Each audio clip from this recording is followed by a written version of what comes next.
En el nombre del Padre, y del Hijo, y del Espíritu Santo. Amén.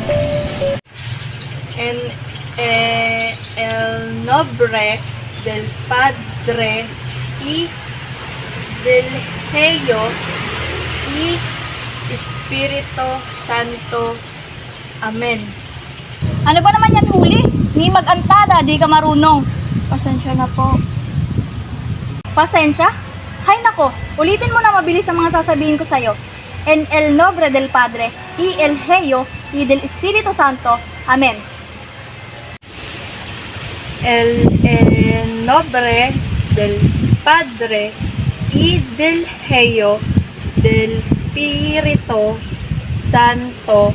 Amen. Ano ba yan? Nakakailang ulit na tayo, ha? Pasensya na po, Hermana. Hindi po kasi ito na ituro ng aming ama nung kami mga bata pa. Ayan, kaya puro kamalasan ang dumarating sa inyong buhay dahil di kayo tinuruang magdasal. Makasalanan ang inyong pamilya. Mga ulang pananalig sa Diyos. Mabuti na lang at kinuha ng mga tulisan si Talis. Nang sa gayon, matuto kayo sa mga kasalanan nyo.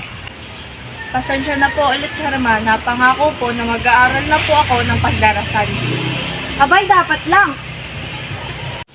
Hermana, maaari ko po bang dalawin ang aking ungko? Nakakaawa naman po siya.